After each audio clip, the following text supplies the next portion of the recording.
بسم اللہ الرحمن الرحیم۔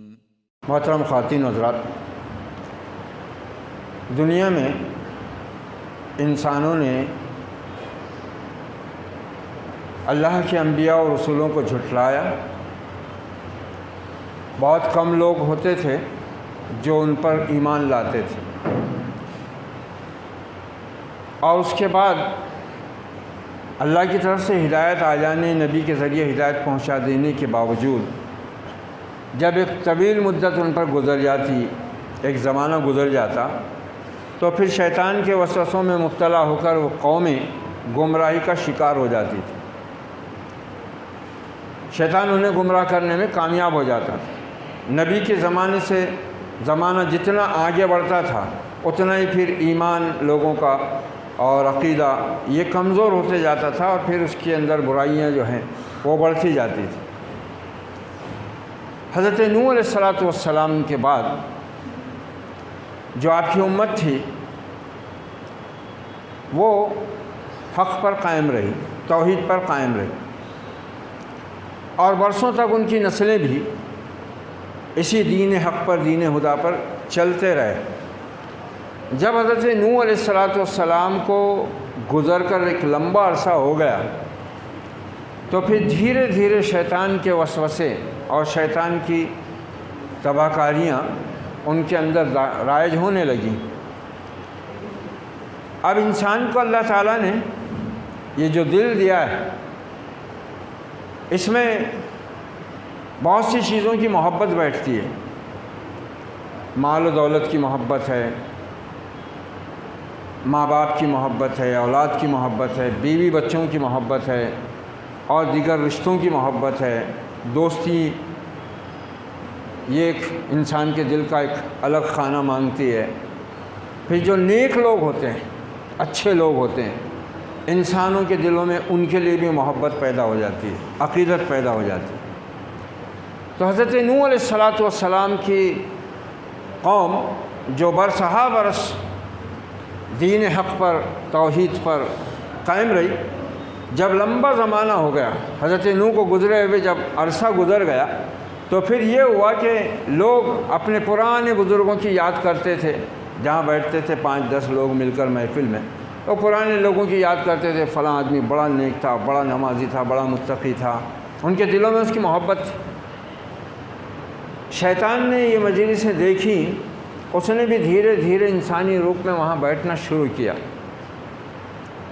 اور جب اس نے دیکھا موقع تو اس نے کہا کہ دیکھو، یہ جن لوگوں کا تم اتنی محبت سے، عقیدت سے تذکرہ کرتے ہو نا، ایسے کرو ان کی تصویریں بنا لو، اپنے خیال سے تصویریں بنا لو، اور میں اس میں تمہاری مدد کر سکتا ہوں۔ اور وہ تو کم وقت کب سے ہے، آدم علیہ السلام کو بھی دیکھا اس نے، اور اب قیامت تک آنے والے سب انسانوں کے ساتھ اس کا واسطہ پڑنے والا ہے۔ اتنی لمبی مدت وہ لے کر نکلا ہے۔ اس کو معلوم تھا کہ یہ لوگ کیسے کیسے تھے۔ اس نے بہت حساب سے کچھ تصویریں بنا کر ان کو دے دی کہ دیکھو، جب بھی یاد آئے دیکھ لیا کرو۔ اب وہ ہونے لگا تو لوگ ان کو دیکھتے تھے جب یاد آتی تھی تصویروں کو، اور پھر وہ حفاظت سے صندوقوں میں بند کر دیتے تھے۔ یہ نسل کے بعد جو نسل آئی، انہوں نے ان تصویروں کو گھروں میں لٹکا دی۔ وہ جو تصویریں صندوقوں میں بند رہتی تھی اب دیواروں پر لٹک گئی۔ اب یہ جو نسل تھی جس نے ان کو دیواروں پر لگایا، ان کی عقیدت اور محبت پھر ایسی بڑھی، پھر شیطان اپنے کام میں مسلسل لگا ہوا تھا کہ پھر انہوں نے ان تصویروں کے سامنے عقیدت سے جھکنا، بیٹھنا اور کچھ اوراد و وظائف کرنا شروع کر دیا۔ پھر ان کی جو بعد والی نسل آئی، انہوں نے ان تصویروں کو باقاعدہ پوجنا شروع کر دیا، اور جن کی وہ تصویریں تھیں ان کی قبریں بھی شیطان نے ان کو بتائیں۔ اب ان قبروں کے اوپر بھی مراقبے ہونا شروع ہو گئے۔ یہ شرک کی ابتدا تھی دنیا میں، یہاں سے شرک شروع ہوا۔ تصویر اسی لیے اسلام میں حرام قرار دی گئی۔ شرک کا ذریعہ ہے بہت بڑا۔ تصویر سے شرک شروع ہوا ہے۔ پہلے تو صرف ایک دیکھنے کی حد تک، اور پھر اس کو رکھ دیا جاتا تھا، پھر وہ لٹکی، اور اس کے بعد اس کی عقیدت اور محبت میں وہ تصویر ہی خود بت بن گئی۔ تو یہ انسانی فطرت میں ہے کہ جب انسان اللہ کی ہدایت سے، نبی کے طریقے سے غافل ہوتا ہے اور اس کی غفلت بڑھتی جاتی ہے، تو پھر شیطان اس کو اس راستے پر ڈال کر شرک کی طرف کھینچ لیتا ہے۔ اس لیے اسلام نے جب آخری و مکمل شکل میں قرآن مجید کی صورت میں محمد الرسول اللہ صلی اللہ علیہ وسلم کی سیرت کی شکل میں آیا، تو اس نے ان چیزوں کو سرے سے حرام قرار دے دیا جو شرک کی طرف لے جانے والی۔ مکہ جب فتح ہوا تو آپ نے پہلا حکم حضرت علی رضی اللہ عنہ کو یہ دیا کہ جاؤ، جہاں کوئی بت نظر آئے اسے ڈھا دو، اور جہاں کوئی قبر زمین سے بہت اونچی نظر آئے اسے زمین کے برابر کر دو۔ اور پھر اسی لیے آپ نے امت کو فرما دیا کہ اللہ لعنت کرے یہود و نصارہ پر، جنہوں نے اپنے انبیاء و صلحاء و اولیاء کی قبروں کو عبادت گاہ، سجدہ گاہ بنا لیا۔ میری قبر کے ساتھ تم یہ معاملہ نہ کرنا۔ اور پھر آپ نے قبروں پر خطبہ لگانا، وہ جو تختیاں لگاتے ہیں نام کی، ان کو اونچا اٹھانا، پختہ بنانا، اس پر کسی قسم کی عمارت تعمیر کرنا، یہ سب آپ نے حرام قرار دے دیا۔ یہ سب شرک کی طرف لے جانے والے راستے ہیں، شرک کے چور دروازے ہیں۔ تو اس طرح یہ جو انسانوں کے اندر اللہ نے اپنی عقیدت کا جذبہ رکھا ہے، انسان حق کی فطرت پر پیدا ہوا نا، اسلام کی فطرت پر پیدا ہوا ہے، اس جذبے کو جب صحیح رہنمائی نہیں ملتی یا صحیح رہنمائی کے بعد یہ جذبہ غلط راہوں کی طرف مڑتا ہے، تو پھر شیطان یہاں سے اس کو اچک لیتا ہے اور شرک کے راستے پر ڈال دیتا ہے۔ یہ 5 وقت کی نمازیں، یہ روزہ، یہ زکوٰۃ، یہ کیوں ہے؟ انسان کو اس طرف جانے سے روکنے کے لیے، حق پر قائم رکھنے کے لیے، اللہ کی بندگی کو صحیح طریقے سے انجام دینے پر وہ قادر رہے اور اس پر استقامت اس کو حاصل ہو۔ لیکن جتنی کمزوری اس میں ہوگی اتنا پھر انسان کے لیے خطرہ شرک کا بڑھ جاتا ہے، شیطان کی کامیابی کے امکانات بہت روشن ہو جاتے ہیں۔ اب یہ جو عقیدت کا جذبہ ہے،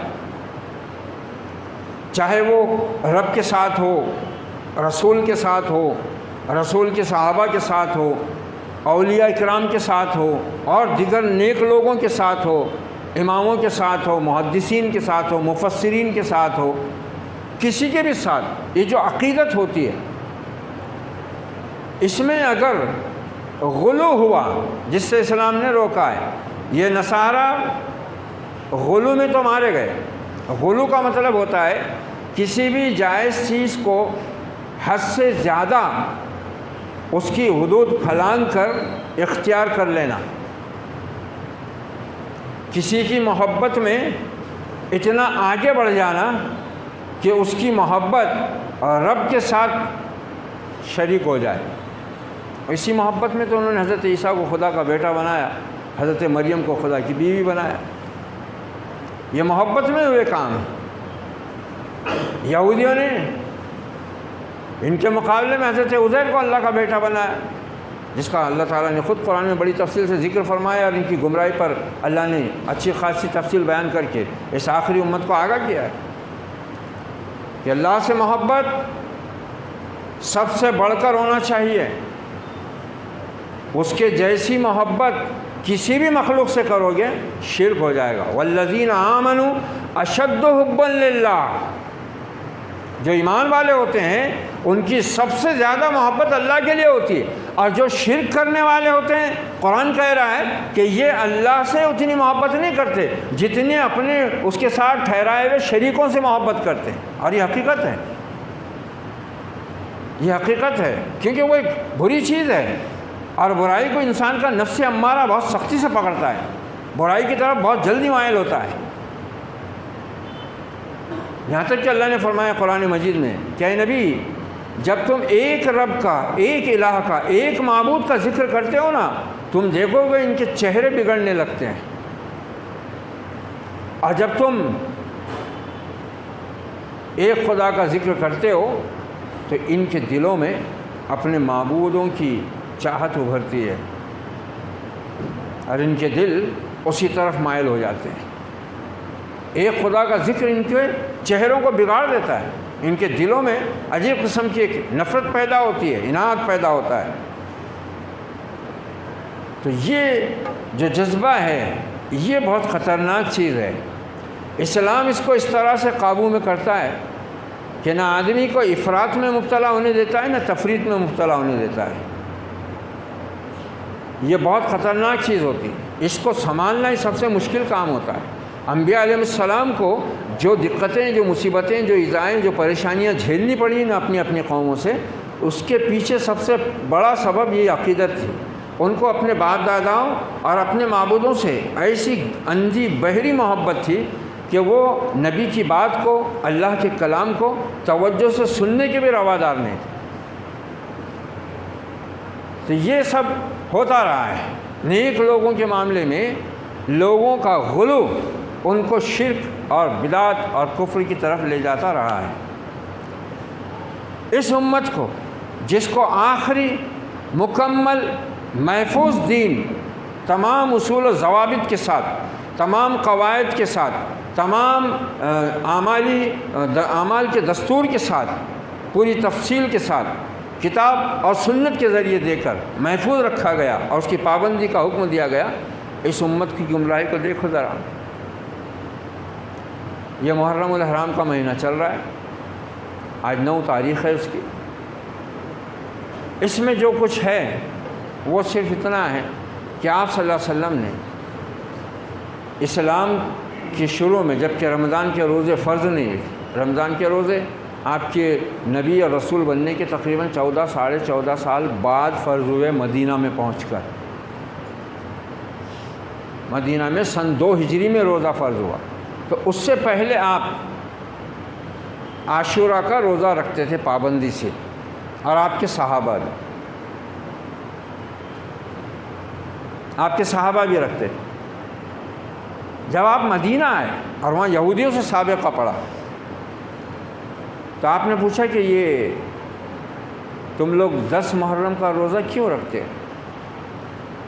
کہا کہ یہ ہمارا بہت بڑا دن ہے، ہماری نجات اور ہماری آزادی کا دن ہے۔ یہی وہ دن تھا، یہی وہ مہینہ تھا، یہی وہ تاریخ تھی جس میں اللہ نے ہمارے طاقتور دشمن کو لاؤ لشکر سمیت ہماری آنکھوں کے سامنے ڈبایا تھا، ہم کو فرعون سے نجات دی تھی۔ اس کے لیے ہم یہ 10 محرم کا روزہ رکھتے ہیں۔ اللہ کے نبی نے فرمایا جب رمضان کے روزے فرض ہو گئے کہ اب یہ جو عاشورہ کا روزہ ہے اور یہ مہینے کے 3 جو روزے ہیں ایام 20 کے، یہ تم چاہو تو رکھو، چاہو تو نہ رکھو، لیکن جو رکھے اب یہود کی مخالفت کرے اور وہ ایک دن کا روزہ نہ رکھے، بلکہ یا 9-10 رکھے یا 10-11 رکھے۔ عبادت کے اندر بھی یہودیوں سے ہماری مشابہت کو پسند نہیں کیا گیا، عبادت کے اندر، حالانکہ عبادت ہے وہ، اور وہ بھی اہل کتاب ہیں، ان کے پاس بھی آسمانی کتاب تھی، آسمانی مذہب کو ماننے والی قوم ہے، وہ بنی اسرائیل ہیں، وہ اہل کتاب ہیں، اور وہی عبادت ہمارے پاس میں بہت سی ہیں۔ قرآن سب کی تصدیق کرنے کے لیے تو آیا ہے، تورات کی، انجیل کی، زبور کی، لیکن قرآن نے ان کی گمراہی، ان کے انحراف پر نکیر کی ہے کہ تم نے اللہ کی کتاب کو یوں تبدیل کیا، اللہ کی نازل کردہ حق کو تم نے لوگوں سے چھپایا۔ قرآن نے اس پر تنقید کی، اس لیے پھر وہ دشمن ہو گئے، ورنہ قرآن تو ان آسمانی کتابوں کی تصدیق کر رہا ہے، مصدقا لما بین یدیہ، تصدیق کرنے کے لیے آیا ہو کہ یہ تورات، یہ انجیل، یہ زبور، یہ سب اللہ کی طرف سے نازل کی ہوئی کتابیں تھیں، جن کے ماننے والوں نے اس میں تحریف کر ڈالی، اس کے احکام بدل ڈالے، اور اس کے بہت سے بنیادی احکامات کو پسے پش ڈال کر اب دین، اللہ کے دین میں منمانی تعویلیں کر لیں تاکہ دنیا کے فائدے سمیٹ سکیں۔ یہی کام انہوں نے کیا۔ تو عبادت میں بھی ہم کو حکم ہے کہ ان کی نفر خالف الیہود، ہر معاملے میں ان کی مخالفت کرو، عبادت کے اندر بھی، جبکہ وہ عبادت ویسی ان کے پاس بھی ہے اور وہی عبادت ہے جو ہمارے پاس ہے۔ 10 محرم کا روزہ، عاشورہ کا روزہ ان کے پاس بھی عبادت کے طور پر رکھا جاتا۔ تو یہ سب جو حالات ہیں ان سے قرآن بخوبی ہم کو آگاہ کرتا ہے، محمد رسول اللہ صلی اللہ علیہ وسلم کی سیرت ہمیں اس کی تفصیل میں لے جا کر ساری چیزوں کو کھول کھول کر بیان کرتی ہے۔ لیکن اس سب کے باوجود جیسا کہ ہوتا رہا ہے، جیسے جیسے نبی کے زمانے سے اور نبی کے سچے ساتھیوں کے زمانے سے دور ہوتا جاتا ہے زمانہ، ویسے ویسے پھر خرابیاں پیدا ہونا شروع ہوتی ہیں۔ اور جیسا خود آپ نے واضح فرمایا کہ خیر القرون قرنی ثم الذین یلونہم ثم الذین یلونہم، 3 دور کو آپ نے کہا سب سے بہترین زمانہ، بہترین صدی میری صدی ہے، اس کے بعد اچھی صدی میرے بعد والی صدی، میرے بعد والا زمانہ، اور اس کے بعد اچھی صدی اچھا زمانہ، اس کے بعد والا زمانہ، یعنی صحابہ، تابعین، تبع تابعین، ان سب کا دور ایک ایک صدی پر محیط ہے۔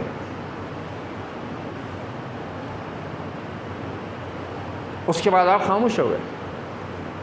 آپ نے فرمایا کہ اس کے بعد پھر تم بہت فتنے دیکھو گے۔ تو اب جیسے جیسے دور گزر رہا ہے اتنی اتنی فتنوں کی بارش ہو رہی ہے، اور آدمی کے ایمان اور عقیدے کے لیے بڑی آزمائش کا سامان ہو رہا ہے۔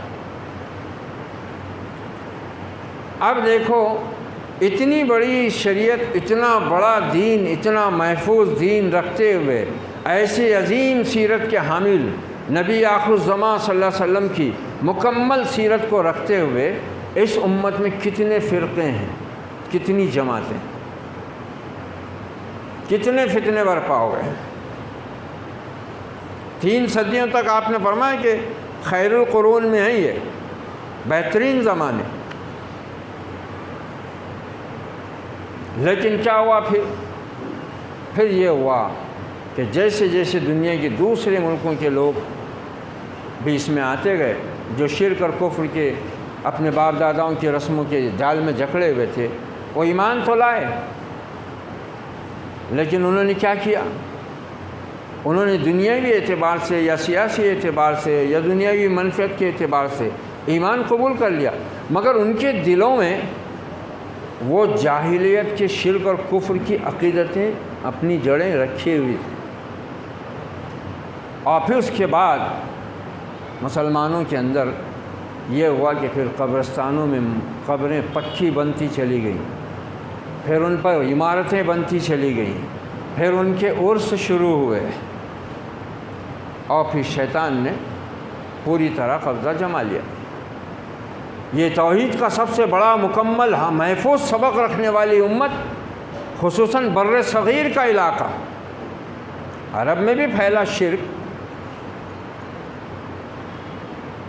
مگر وہاں شرک کی جڑیں کاٹی جاتی رہیں، اللہ نے انتظام کیا۔ وہ درخت کاٹ دیے گئے جن کے نیچے بیٹھے رضواں ہوئی تھی، لوگوں نے اس سے عقیدت شروع کر دی تھی، دھاگے باندھنا، تعویذ باندھنا، وہاں پر منتیں ماننا، درخت ہی کاٹ کر رکھ دیا گیا۔ ایسی بہت سی چیزوں کو بالکل یہ کر دیا گیا۔ بقیہ غرقد میں ساری قبروں کو جو پختہ بنا دی گئی تھیں سب کو توڑ کر کچا کر دیا گیا۔ تو وہاں تو اللہ نے انتظام کیا، حرمین میں، حجاز میں، کہ وہاں شرک کو اور بدعت کو اللہ تعالیٰ پنپنے نہیں دیتا ہے۔ لیکن دوسرے علاقوں میں تو پھر آپ نے یہ بھی تو فرمایا نا کہ عرب میں یمن کے قبیلے والے سب سے پہلے شرک کریں گے اور پھر سے لات اور حبل کو زندہ کر کے ان کی پوجا کریں گے قیامت کے قریب۔ تو یہ تاریخ ہے انسان کی، یہ شرک کی تاریخ ہے۔ اب ہم اپنی امت کا، خصوصاً بر صغیر کے اندر ہم دیکھتے ہیں، یہاں بھی سب آبادی ہزاروں برسوں سے آباد تھی، لوگ اپنے اپنے طریقے اختیار کیے ہوئے تھے، ہر زمین کے ہر خطے میں الگ زبان بولی جاتی تھی، ہر زبان کے بولنے والوں کی اپنی الگ ایک تہذیب تھی، اسی کے حساب سے انہوں نے اپنے کچھ دین کے نام پر، دھرم کے نام پر اصول بنائے ہوئے تھے، اور اسی پر چل رہے تھے۔ پھر جب اللہ نے یہاں پر مسلمانوں کو بھیجا اور یہاں اسلام آیا اور یہاں مسلم حکمرانوں نے عدل کے ساتھ حکومت کی، تو اس کو دیکھ کر لوگ اسلام کی طرف مائل ہوئے، کلمہ پڑھ لیا انہوں نے، اسلام لے آئے، مسلمان ہو گئے، مگر بدقسمتی یہ رہی کہ ان کی تربیت کا نظام نہیں ہو سکا کہ یہ لوگ جس ماحول سے اسلام میں آئے ہیں اب ان کے ذہن کو پوری طرح اس سے صاف کر کے توحید خالص ان کے دماغوں میں بٹھائی جائے، ان کے دلوں میں خدا کی محبت کو راسخ کیا جائے، ان کے دلوں میں محمد الرسول اللہ کی محبت کے ساتھ آپ کی سنتوں سے عشق پیدا کیا جائے، اس پر چلنے کی ان کے اندر تحریک پیدا کی جائے۔ اس کا انتظام نہیں ہوا، نتیجہ یہ ہوا کہ پھر جو لوگ کفر اور شرک میں تھے، جب دنیاوی اور سیاسی اعتبار سے انہوں نے دیکھے کہ اب اسلام قبول کرنے کی سوا کوئی چارہ نہیں ہے، یا اسلام قبول کرنے ہی میں اب بھلائی ہے، یہی دین صحیح ہے، تو وہ کلمہ پڑھ کے مسلمان تو ہو گئے، مگر جو چیزیں ان کی کفر اور شرک کی تھیں انہوں نے کیا کیا، اس کو چھوڑنے کے بجائے ان کو مسلمان بنا لیے ہرا رنگ مار کے۔ وہ چیزیں چھوڑنے کی تھی مگر انہوں نے کیا کیا، اس کو اسلامی رنگ دے دیے، جبکہ اسلام کا رنگ کون سا ہے؟ صبغۃ اللہ، ومن احسن من اللہ صبغہ، اللہ کا رنگ ہے اسلام، یہ دنیا کے رنگوں میں سے کوئی رنگ نہیں ہے اس کا۔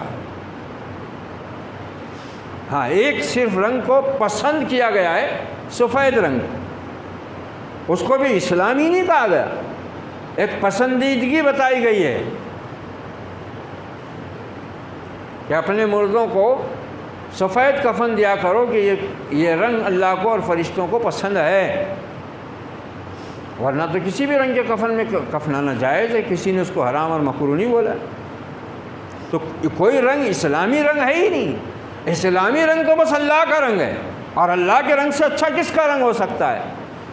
تب اللہ کا رنگ چڑھانے کے بجائے کیا ہو، مشکل لگی تو پھر اپنا رنگ بنائے ہرا، اور اس کو کیا کرے اسلامی رنگ کے طور پر دنیا میں بر صغیر میں خاص طور سے جاری و ساری کر دی، اور اتفاق سے گنبد خضرا کو ہرا کلر دے دیا گیا، تو اب تو یہ پکا ہو گیا کہ یہ اسلامی کلر ہے، حالانکہ وہ تو اس زمانے کی، اس کو بنے ہوئے 500 صدی سے اوپر ہو رہے، 500 سال سے اوپر ہو رہے ہیں، اس زمانے میں ان کو جو چیزیں میسر تھی اسی حساب سے انہوں نے رنگ ریزی کی ہے۔ پسند کا بھی معاملہ ہوتا ہے، ہر انسان کو بہت سی چیزیں پسند آتی ہیں، وہی چیزیں دوسرے انسان کو پسند نہیں آتی۔ اب جو حکمراں طبقے کو پسند ہے تو ہوتا وہی ہے جو حکمراں پسند کرتے ہیں، عام لوگ کیا بول سکتے ہیں، انہوں نے اس کو ہرا کلر دے دیا۔ تو یہ سمجھتے ہیں، اور اتنا اس کو پھیلا گیا کہ ہمارے ملک کے تقریباً میں سمجھتا ہوں ایک کونے سے لے کر جنوب سے لے کے شمال تک، مشرق سے لے کر مغرب تک جتنے بھی غیر مسلم ہیں ان کے ذہنوں میں یہی بات بیٹھی ہے کہ یہ ہرا رنگ اسلامی رنگ ہے، حالانکہ ایسا کچھ نہیں ہے۔ تو انہوں نے کیا کیا، اسلام لے کے آئے، اور جن چیزوں کو ان کو چھوڑنا تھا ان کو چھوڑنے کے بجائے ہرا کلر کر کے انہوں نے اس کو مسلمان بنا لیا، اور اس کے بعد پھر قبریں آباد ہوئیں، اور پھر وہ خوارج، وہ شیعہ جنہوں نے حضرت عثمان غنی کے خلاف شورش برپا کی، جنہوں نے حضرت علی کو قتل کیا، جنہوں نے حضرت حسن کو زہر دے کر شہید کیا، جنہوں نے پھر حضرت حسین کو ان کے قافلے سمیت شہادت کے مرتبے پر پہنچایا، یہ پھر یہی لوگ تھے جو بعد میں توابین کے نام سے ابھرے۔ توابین یعنی پلٹنے والے، توبہ کرنے والے، یعنی پھر انہوں نے یہ دنیا کو دکھایا کہ ہمارے پہلے لوگوں سے یہ جو بھول اور غلطی ہوئی تھی خانوادہ علی کے معاملے میں رضی اللہ عنہ، اب ہم اس سے پلٹ رہے ہیں، ہم توبہ کر رہے ہیں، اور اب ہم اس کے بدلے میں اپنے آپ کو زخمی کریں گے، تو سزا ہم اپنے آپ کو دیں گے۔ یہ جو ماتم ہوتا ہے نا بڑے شہروں میں شیعوں کا، زنجیروں سے اپنے آپ کو لہو لہان کرنا، بلیٹ سے اپنے آپ کو لہو لہان کرنا، یہ اس کی وجہ وہی بتاتے ہیں۔ انہوں نے ہی سب کیا، پھر یہی توابین بنے، پھر یہی شیعہ بنے، شیعان علی، اور پھر انہوں نے اپنی ان تمام فتنہ سامانیوں کو ایسا رنگ دیا، اور نبی کے صحابہ کے خلاف دلوں میں ایسی نفرتیں، بغض اور کینہ پیدا کیا کہ اچھے خاصے لوگ، علم والے لوگ، عام لوگوں کا تو سوال ہی نہیں، ان کے فتنے میں گھر گئے اور اپنے آپ کو جہنم کی طرف انہوں نے موڑ لیا۔ حضرت امیر معاویہ خاص طور سے ان کے سب و ستم کا نشانہ بنے۔ کیوں؟ اس لیے کہ ایک تو انہوں نے اپنے بیٹے یزید کو اپنا ولی عہد بنا دیا تھا، اور دوسرے بدقسمتی سے یزید ابن معاویہ کی بیعت کے سلسلے میں ہی یہ معاملہ پیش آیا۔ حالانکہ یزید کی بیعت 300 سے زائد صحابہ، جن میں بدری صحابی بھی موجود تھے اور جن میں اصحاب شجرہ، بیت رضوان والے، درخت والے صحابہ جنہوں نے بیعت کی تھی درخت کے نیچے اللہ کے نبی کے ہاتھ پر صلح حدیبیہ کے موقع پر، بیت رضوان کے نام، جن کے بارے میں اللہ نے کہا تھا کہ اے پیغمبر، یہ جب درخت کے نیچے تیرے ہاتھ پر بیعت کر رہے تھے، یہ تیرے نہیں میرے ہاتھ پر بیعت کر رہے تھے۔ اللہ اتنا راضی ہوا ان سے، اپنی خوشنودی کا پروانہ دے دیا۔ انہی بیت رضوان کے اندر جو صحابہ تھے، ان میں سے حضرت مغیرہ بن شعبہ رضی اللہ عنہ بھی ہیں۔ انہی حضرت مغیرہ بن شعبہ نے حضرت امیر معاویہ کو آخری وقت میں مشورہ دیا تھا کہ امیر المومنین، آپ دیکھ چکے ہیں کہ ان خوارج نے کتنا فتنہ برپا کیا ہے اور کیسے مسلمانوں کا انہوں نے خون بہانے پر ایک دوسرے کو آمادہ کیا ہے۔ بڑی مشکل سے اس فتنے پر آپ نے بڑی اللہ کی مدد تائید سے اور اپنی سیاسی تدبر سے قابو پایا ہے۔ کہیں ایسا نہ ہو کہ آپ کی موت کے ساتھ یہ فتنہ پرور پھر سے نئی طاقت لے کر ابھریں اور پھر مسلمانوں میں آپس میں خون ریزی ہو جائے۔ لہذا میرا مشورہ یہ ہے کہ آپ اس سے امت کو بچانے کے لیے کوئی ولی عہد نامزد کر دیں۔ امیر معاویہ رضی اللہ عنہ کئی دن تک تو انکار کرتے رہے کہ نہیں لوگ خود ہی کر لیں گے، اپنا امیر چن لیں۔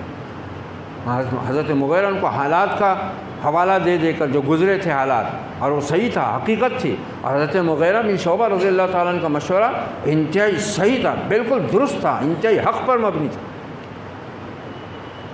آخر حضرت امیر معاویہ کو بھی حضرت مغیرہ کی دلیلوں پر مطمئن ہونا پڑا، ماننا پڑا، اور پھر انہوں نے اپنے بیٹے کو ولی عہد نامزد کر دیا، کیونکہ اب اس کے سوا دوسرا اور کوئی اتنا مضبوط تھا نہیں۔ پھر ادھر یہ ہوا کہ سوائے حضرت حسین اور عبداللہ ابن زبیر کے صحابہ میں سے کوئی نہیں جس نے یزید کی بیعت نہ کی۔ 4 امہات المومنین اس وقت موجود تھی مدینہ میں، انہوں نے بھی بیعت کی۔ 300 سے زائد صحابہ تھے، جن میں بدری صحابی بھی تھے اور بیت رضوان والے بھی تھے۔ کبار صاحب عبداللہ ابن عباس، عبداللہ ابن عمر، عبداللہ ابن عباس رضی اللہ عنہما نے تو حضرت حسین کی سواری کی مہار پکڑ کر کہا کہ اے ابن ام، اگر مجھے یہ یقین ہوتا کہ میں تمہاری داڑھی کے بال پکڑ کر میں تمہیں روک پاؤں گا تو میں ضرور تمہارے داڑھی کے بال پکڑ لیتا اور تمہیں جانے سے روکتا۔ بھروسہ مت کیجیے ان کوفیوں پر، یہ آپ کے والد کو بھی دھوکہ دے چکے ہیں، آپ کے بھائی حسن کو بھی دھوکہ دے چکے ہیں اور ان کی شہادت کا ذریعہ بنے، یہ آپ کے ساتھ بھی وفا نہیں کریں گے۔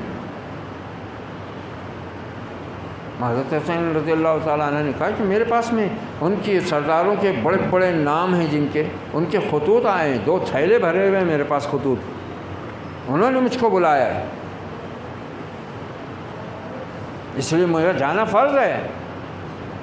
حضرت حسین رضی اللہ تعالیٰ عنہ جو کچھ کر رہے تھے وہ حق کے مطابق ان کا اپنا فرض تھا، وہ برابر کر رہے تھے۔ ان کو لوگوں نے خط لکھ کر بلائے تھے کہ یہاں حالات بہت خراب ہو رہے ہیں، کوئی رہبر نہیں ہے، اور امیر معاویہ نے اپنے بیٹے کو ولی عہد بنا دیا ہے، اس سے لوگوں میں ناراضگی اور غصہ پایا جاتا ہے، آپ حقدار ہیں۔ یہ شوشہ یہیں سے شروع ہوا تھا فتنہ۔ وہ جو خارجیوں کا سردار تھا نا، اس نے مدینہ میں حضرت عثمان رضی اللہ تعالیٰ عنہ کے خلاف جو بغاوت برپا کی، اس کے پیچھے یہی شوشہ تھا کہ خلافت تو علی کا حق ہے، یہ عثمان کیوں خلیفہ بن گئے؟ یہ عمر کیوں خلیفہ بن گئے؟ پہلے 2 خلیفاؤں نے بھی علی کا حق مارا اور اب تیسرے نے مار لیا، اور اس کی حضرت علی تک کو خبر نہیں۔ یہ فتنہ پرور شام سے، مصر سے، عراق سے اور ادھر ایران سے، اس میں ان کے کام بہت تھے، اس میں انہوں نے بہت ذہن سازی کی۔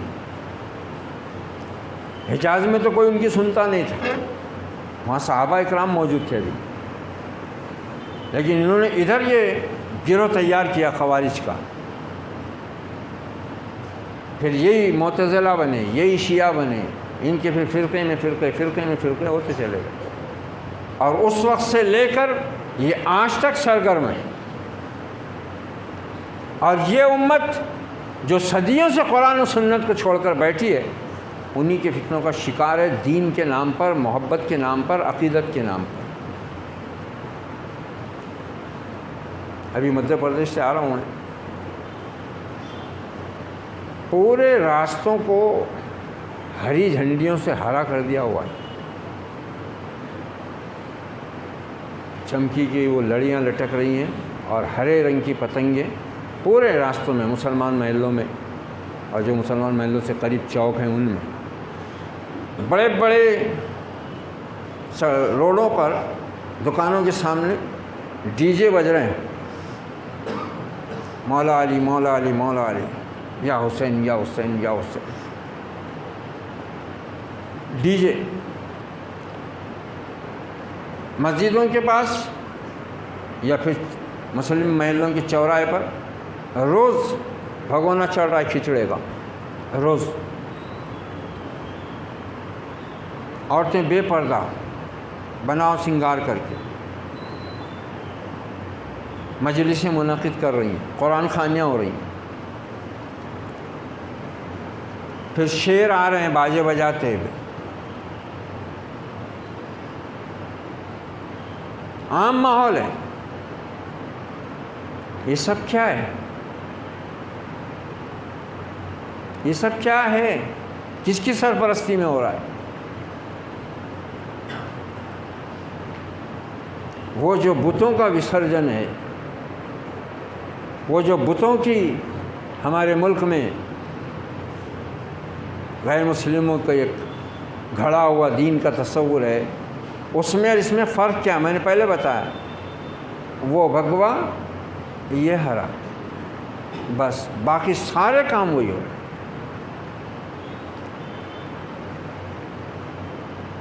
چوک کا نام رکھ دیے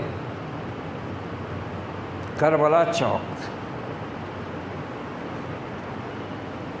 اور ان کو علماء سو کی وہ بڑی ٹیم جو تیار ہوئی تھی اس ملک کے اندر، بر صغیر کے اندر، اس نے بڑی ہوشیاری سے اس امت کو اپنے نرغے میں لے لیا۔ ان کے ایمان اور عقیدے پر انہوں نے اس محبت اور عقیدت کا غلاف ایسا چڑھایا کہ اب وہ امت جس کو دوسروں کو توحید کا پیغام دینا تھا، وہ توحید کا پیغام سن کر بھدکتی ہے اور توحید کا پیغام دینے والوں کی بدترین دشمن ہے۔ بعض علاقوں میں آج بھی یہ حال ہے ہمارے ملک میں، خصوصاً یہی مدھیہ پردیش اور جھارکھنڈ کے علاقوں میں، کہ وہاں پر وہ کسی دوسرے مسلک کی نہ مسجد تعمیر ہونے دیتے ہیں، غیر مسلم نہیں، یہ عقیدت مند سنی، نہ مسجد تعمیر ہونے دیتے ہیں، نہ مدرسہ کھولنے دیتے ہیں، حملہ کر دیتے ہیں، رپورٹیں کرتے ہیں، اور وہاں کی انتظامیہ انہی کا ساتھ دیتی ہے، کیونکہ ان کو معلوم ہے کہ یہ اپنے کام کے لوگ ہیں، یہ توحید کا دم بھرنے والے آ جائیں گے تو پھر یہ تو وہی حال ہو جائے گا۔ کتنا برا حال ہوا ہے۔ عقیدت اور محبت کے نام پر کم از کم کفار مکہ نہ اپنے بتوں کو لے کر اس طرح ناچتے تھے، اور نہ سال میں ایک بار کوئی اتنا لمبا چوڑا پروگرام کر کے ان کو ڈبانے کو جاتے تھے، کہ خالی رکھے ہوئے تھے، وہ ان کی بندگی کرتے تھے۔ اس سے بدتر حال ہو گیا اس امت کا۔ یہ لکڑیوں اور کپڑوں اور کاغذوں کے زاویے بنا کر کہیں سواری کی شکل ہے، کہیں تعزیے کی شکل ہے، کہیں کعبۃ اللہ کا بنا رہے ماڈل، مدینے کا ماڈل بنا رہے ہیں، اور اس پہ لاکھوں روپیہ خرچ ہو رہا ہے، کروڑوں روپیہ بہا رہے ہیں پانی کی طرح۔ اور جب کوئی امت ایمان اور ہدایت کے بعد اس طرح شرک کر کے رب کے غضب کو دعوت دیتی ہے تو پھر اس کا یہی حال ہوتا ہے جو آج ہم دیکھ رہے ہیں پوری دنیا میں، اس ملک میں نہیں، پوری دنیا میں آج جو اس امت کا حال ہے نا، غلامی، ذلت، رسوائی، کہیں کوئی عزت کا مقام نہیں۔ حکومتیں ہیں ان کے پاس مگر مجبور، بے بس، بس عقیدت اور محبت کے نام پر جاہلوں کو ابھار دیا جاتا ہے۔ پچھلے مہینے میں حضرت ابراہیم کی سیرت بیان ہو گئی، اب اس مہینے میں کربلا کا واقعہ چلے گا۔ شیعوں کی تو مجلسیں اور ان کے تو مقرر ایسے ہوتے ہیں کہ بس اللہ رحم کرے، ایسا نقشہ کھینچتے ہیں کربلا کے میدان کا۔ پھر ان کو قرآن کی آیت مل گئی جس کی غلط تعویل نے مسلمانوں کا راہ ساتھ دین بھی ان سے چھین لیا۔ اللہ نے فرمایا وَلَا تَقُولُوا لِمَنْ يُقْتَلُ فِي سَبِيلِ اللَّهِ أَمْوَاتٌ بَلْ أَحْيَاءٌ وَلَكِنْ لَا تَشْعُرُونَ۔ حالانکہ آیت بالکل واضح صاف ہے، اللہ تعالیٰ کہہ رہا ہے جو لوگ اللہ کے راستے میں شہید ہوں، مارے جائیں، انہیں مردہ نہ کہو، وہ زندہ ہیں۔ بس انہوں نے دماغوں میں بات اتار دی کہ دیکھو قرآن خود کہہ رہا ہے کہ جو اللہ کے لیے مرتا ہے اور جو اللہ کے ولی بھی ہوتے ہیں، اللہ کے دوست ہوتے ہیں، وہ مرتے نہیں ہیں، وہ اپنی قبروں میں زندہ رہتے ہیں، قرآن سے ثابت ہے۔ اسی لیے انہوں نے عام لوگوں کو قرآن سمجھنے اور قرآن سیکھنے اور حدیث کو پڑھنے سے انہوں نے شروع ہی سے روکا ہوا ہے، اور آج بھی روک رہے ہیں، اور مصلی اور ممبر سے کھڑے ہو کر بے خوف کہتے ہیں مسلمانوں سے کہ یہ سب کے سمجھنے کی چیز نہیں ہے۔ ان کو معلوم ہے کہ اگر عام مسلمان قرآن کو سیکھنے سمجھنے لگ جائے گا، حدیثوں کو جاننے پہچاننے لگ جائے گا، دین پر چلنے والا بن جائے گا، تو یہ ہماری دکانداری دو منٹ بھی نہیں چل سکتی۔ اس لیے بہتر یہی ہے کہ ان کو وہموں میں مبتلا کر دو، ان کے دلوں میں جو وسوسے پیدا ہوئے ہیں ان کو پختہ کر دو۔ چنانچہ دیکھو اس امت کے افراد کا یہ حال ہے، پڑھے لکھے لوگوں تک کا بھی، کسی کے ہاتھ میں کڑا ہے، کسی کے ہاں بچہ پیدا ہوا ہے، لڑکا ہے، اس کی چوٹی اوپر بندھی ہوئی ہے، اس میں تانبے کا گول چھلا پہنا ہوا ہے، ارے یہ لڑکا ہے، اس کے بال کیوں نہیں اتارے؟ انہوں نے بولے وہ ہاں بیویوں کے پاس جا کے اتارنے کی منت تھی، بولے ہماری اماں نے مانگی تھی۔ نمازیں بھی پڑھ رہا ہے، رمضان کے روزے بھی رکھ رہا ہے، سب ہو رہا ہے، عمرے کو بھی جا کے آ رہا ہے، حج کا بھی نمبر لگا لیا ہے، اور ادھر یہ سارے کام بھی ہو رہے ہیں۔ کھڑے ہیں نوجوانوں کے ہاتھ میں کڑے ہیں، کسی کے ہاتھ میں دھاگا بندھا ہوا ہے، کسی کے گلے میں دھاگا ہے، کسی کے پیر میں دھاگا ہے، کئی گھروں میں زچہ کے تکیے کے نیچے لوہے کا ٹکڑا رکھا ہوا ہے۔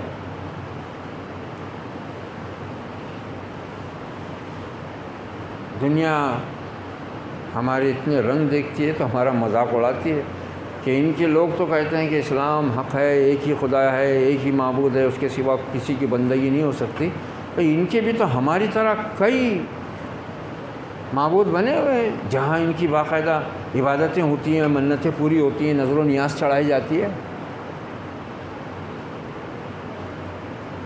یہ ہم نے دنیا کو بتایا۔ اور پھر ان سب کے ساتھ سب سے بڑا فتنہ کہ ان شیعوں نے جس طرح نبی کے کبار صحابہ کو اپنی دشنام ترازی کا نشانہ بنایا، جس سے آپ نے روکا تھا، اللہ اللہ فی اصحابی لا تتخذهم غرضا من بعدی، میرے صحابہ کے معاملے میں اللہ سے ڈرتے رہنا، میرے بعد ان کو اپنی تنقیدوں کا نشانہ مت بنانا۔ اور پھر بخاری مسلم کی روایت ہے لا تسبوا اصحابی، میرے صحابہ کو برا بھلا نہ کہو۔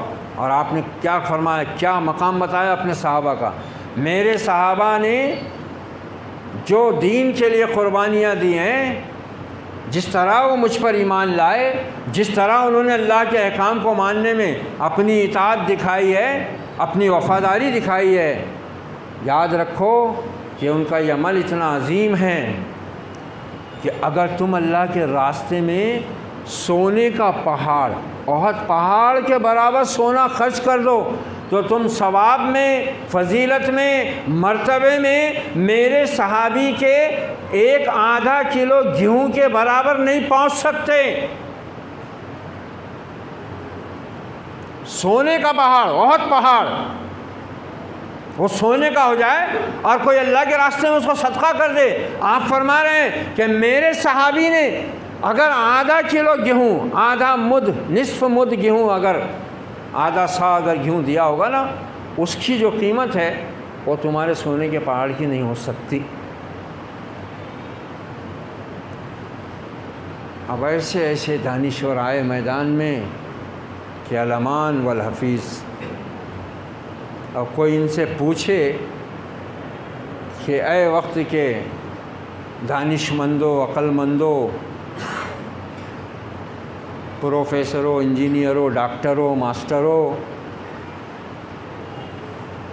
یہ کیا تم نے فتنہ پھیلایا ہوا ہے؟ اپنی اوقات دیکھتے ہو؟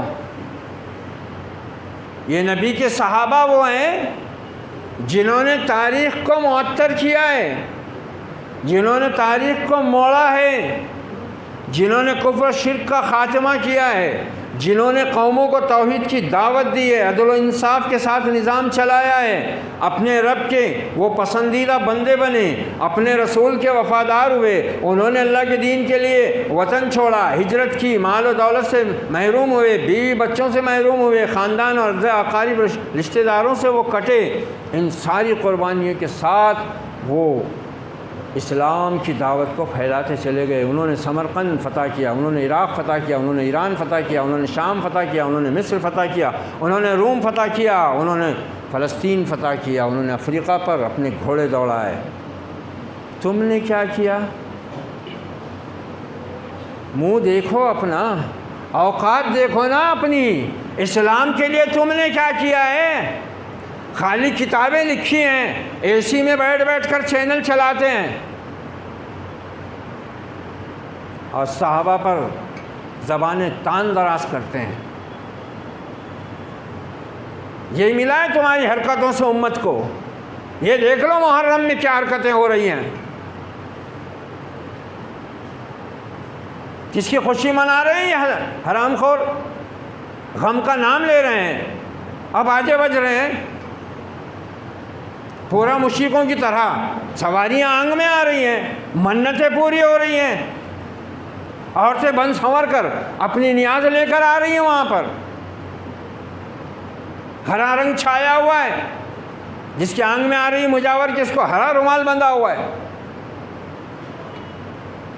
اور معلوم ہوا کہ اس نے سواری اٹھانے سے پہلے صبح ہی 3 پیگ مارے ہوئے ہیں، وہ بھی دیسی کے۔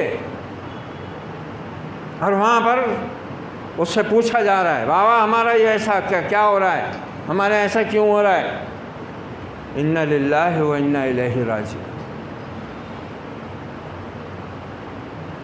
فاتح مصر دیکھتے ہیں کہ لوگوں کا ایک مجموعہ ہے اور اس کے پیچھے لوگ چلے جا رہے ہیں، سامنے ایک انتہائی خوبصورت جوان لڑکی دلہن کا روپ دھارے ہوئے، اور دیکھو یہ کیا معاملہ ہے۔ سپاہی گئے، حالات کی تحقیق کر کے کہا امیر المومنین، یہ لوگ جب دریائے نیل میں طغیانی آتی ہے تو ان کے ہاں پر یہ رہا ہے طریقہ کہ اس کی طغیانی کو کم کرنے کے لیے یہ ایک کنواری لڑکی کو دلہن بنا کر اس کے حوالے کرتے ہیں، اس کے بعد وہ اترتا ہے۔ کہ ان کو روکو، ان کو روکو، اور عمر ابن خطاب کو یہ پیغام پہنچاؤ کہ ان کے بارے میں کیا حکم ہے۔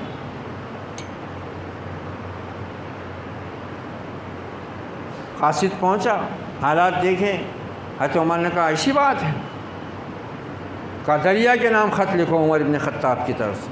کامل المومنین، وہ دریا ہیں، کوئی انسان نہیں ہے، کوئی مخلوق نہیں ہے، وہ تو دریا ہے، پانی بہتا ہے اس میں، اس کو آپ کیا خط لکھائیں؟ کہاں لکھو خط لکھو، مسلمانوں کے امیر عمر ابن خطاب کی طرف سے دریائے نیل کے نام، اے دریا تو جس رب کے حکم سے بہتا ہے، اسی رب کی طرف سے اس کا بندہ عمر ابن خطاب تجھے حکم دیتا ہے کہ اب آج کے بعد سے تجھے کوئی جان کا نذرانہ پیش نہیں کیا جائے گا، تیرے تمام جن و شیاطین اب ختم ہیں، اگر تو اس طرح کا کوئی مطالبہ کرے تو اب تیرا یہ مطالبہ کبھی پورا نہیں ہوگا۔ اور یہ عمر کا حکم ہے کہ یہ خط پاتے ہی تو اپنی طغیانی کو کنٹرول کر لے، قابو میں کر لے۔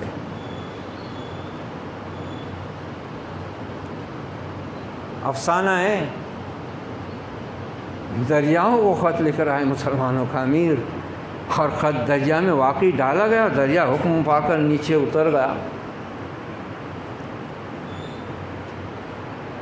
یہ تھا ایمان، یہ تھے عمر ابن خطاب، جن کو غاصب کہا جاتا ہے، ظالم کہا جاتا ہے کہ علی کا حق چھینا ہے نا۔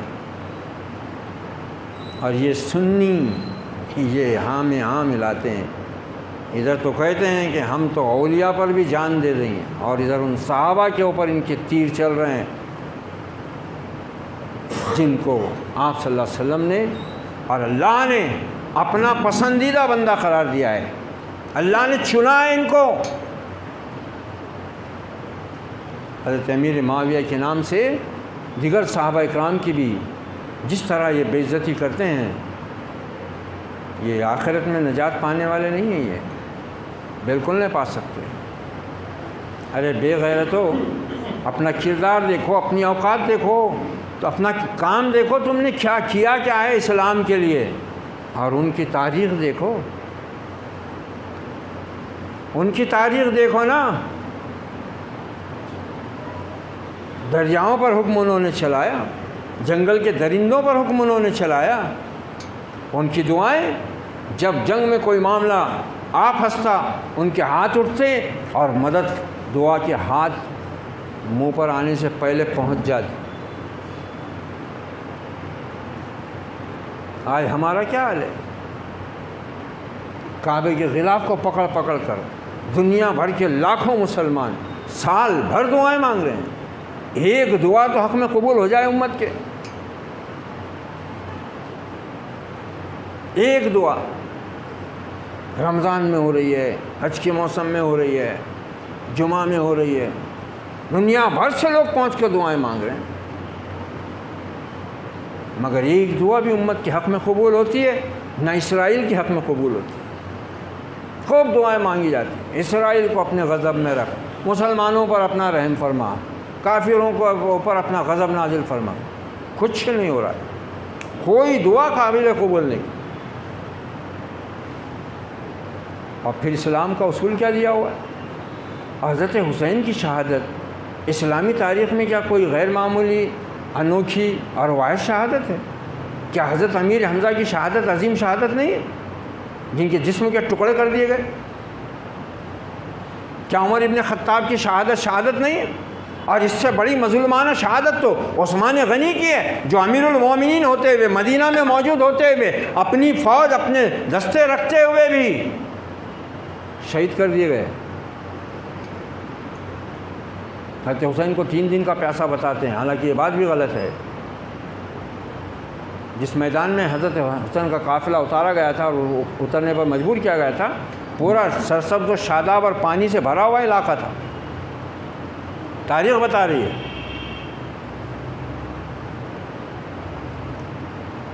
اور حضرت حسین رضی اللہ عنہ یزید کے خالو ہیں، یزید کے خالو ہیں حضرت حسین، کیونکہ یزید کی جو والدہ ہیں وہ حضرت حسین کی خالہ زاد، چچا زاد بہن ہیں، ان کی والدہ کی، انہی سے حضرت سکینہ ہے، تو اس کا تو کوئی تعلق ہی سیرے سے اس میں تھا ہی نہیں۔ لیکن دیکھو امت کو کیسے فتنوں میں ڈالا گیا اور ان کو جہنم کا راستہ دکھایا گیا۔ اب یہ حضرت حسین اور اہل بیت کی محبت کے نعرے کے پیچھے اپنا مقصد پورا کر رہے ہیں، اور نبی کے صحابہ کو، یہاں تک کہ امہات المومنین کو بھی انہوں نے نہیں بخشا ہے۔ حضرت عثمان غنی 40 دن محاصرہ کیا باغیوں نے، یہاں تک کہ ان کے گھر میں پانی تک ختم ہو چکا تھا، پینے کا پانی، اللہ جانے کتنے دن ہو گئے تھے۔ حضرت عثمان غنی سحر کے وقت روزے کی نیت باندھ لیتے۔ آپ کی زوجہ محترمہ حضرت نائلہ رضی اللہ عنہ فرماتی، امیر المومنین آج تو کچھ بھی نہیں ہے۔ کہا ہم نے روزے کی نیت کر لی ہے نائلہ۔ افطار کا وقت ہوتا، کہا امیر المومنین اب تو پانی بھی نہیں ہے افطار کے لیے۔ کہا ہم نے پھر روزے کی نیت کر لی ہے۔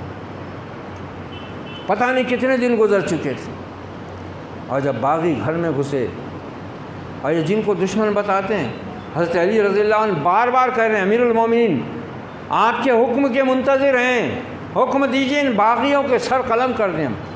کہا نہیں، میں اپنی ذات کے لیے مسلمانوں کا خون اس حرم میں بہانا نہیں چاہتا، تم خاموش رہو۔ طاقت تھی، فوج تھی، حکم کے منتظر ہیں بڑے بڑے صحابہ۔ حضرت علی جن کو مقابلے میں کھڑا کیا گیا ہے وہ بار بار کہہ رہے ہیں۔ اچھا حضرت عثمان بھی کون ہے؟ حضرت حسین، حضرت حسن کے خالو ہیں، سگے خالو ہیں۔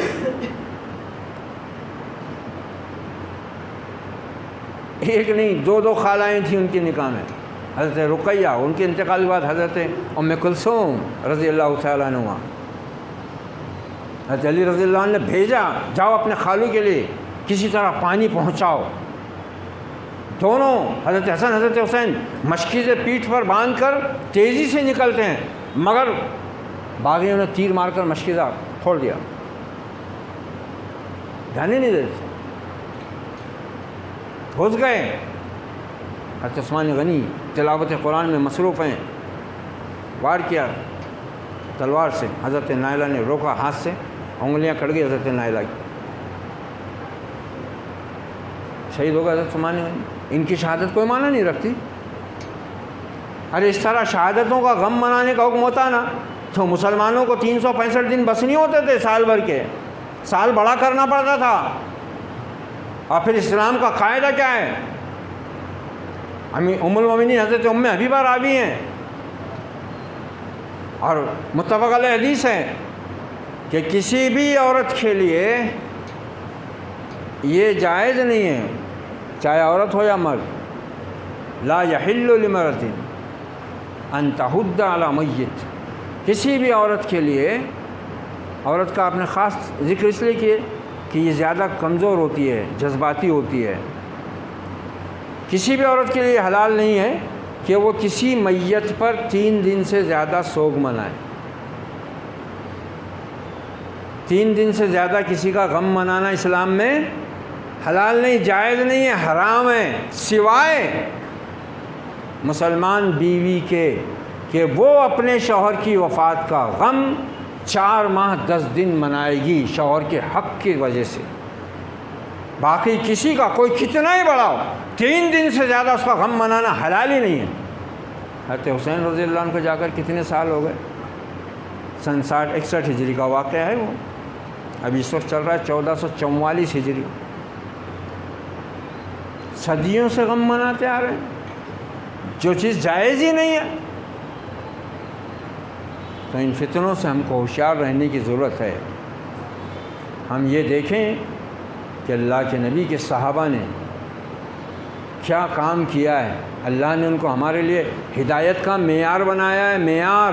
فَإِنْ آمَنُوا بِمِثْلِ مَا آمَنْتُمْ بِهِ فَقَدْ اهْتَدَوْا، یہ اگر اس طرح ایمان لائیں نبی صلی اللہ علیہ وسلم جیسے صحابہ لائے ہیں تو ہدایت پائیں گے۔ مگر ہم کو دیکھو کیسے قصے کہانیوں میں الجھا کر کس طرح بدعت اور خرافات کے ذریعے شرک کی طرف لے جایا گیا ہے۔